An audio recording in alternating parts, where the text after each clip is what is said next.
Това са кюфтета от бели бъбреци.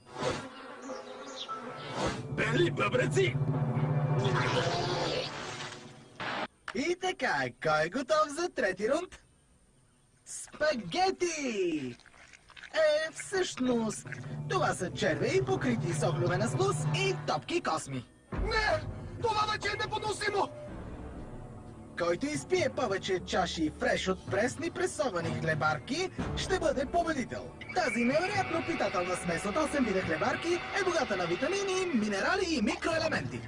По местата, пригответе се, гълтайте! Нещо се надига!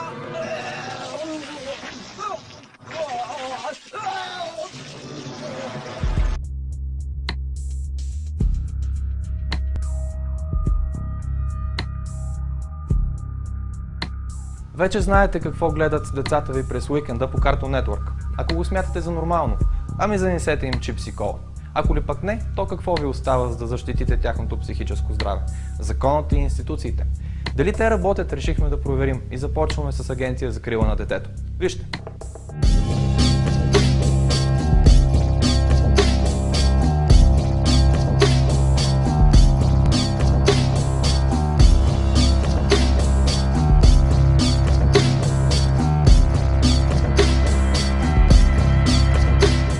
Честно да си призная, аз самия не знаех, че съществува такъв тип анимация. Лично за мен това е гавра. И подобен тип анимация изобщо не трябва да се излучва. И ви благодаря за сигнал, който направихте към нас. В момента ние имаме и мислиме варианти как да се обърнем директно към компанията, която разпространява тази анимация Остров пълна, според мен абсурдна драма, Cartoon Network, за да бъдат предупредени, че всъщност в тази анимация се съдържат доста вредни и негативни елементи, които лично според нас от Държавната агенция за закрила на детето определено увреждат психическото и емоционалното развитие на децата. Коментарите са стотици под някои от сериите на тази анимация, част от които дори от това, което прочетох, подтикват някои от децата да си правят такива състезания с сърбане на сламки от тоалетната чиния, ядене на какви ли не неща, които са намерени по земята, което е абсурдно. А има ли постъпили сигнали в агенцията по този казус? Аз разбрах за сигнал от вас за този казус. Поне от родителски организации или от конкретни родители няма постъпили сигнали при нас. Тук спираме интервюто, за да уточним, че такава жалба всъщност има. Тя е внесена в Агенцията за закрила на детето на 22 ноември 2011 година.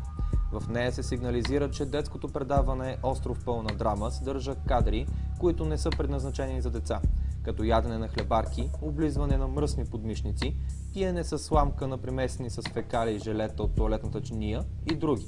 Агенцията отговаря на 2 декември.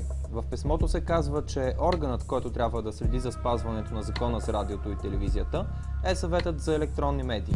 Но той пък има ограничени правомощия към препредаваните програми, какъвто е конкретният случай.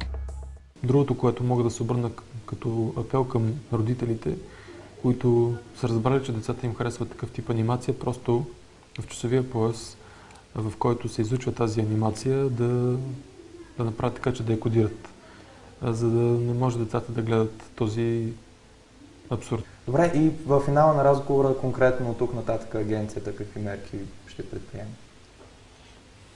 Мерките са, за съжаление, не са много. Това, което предстои да направим, аз ви казах, да сигнализираме директно Cartoon Network, заедно с част от коментарите в социалните мрежи.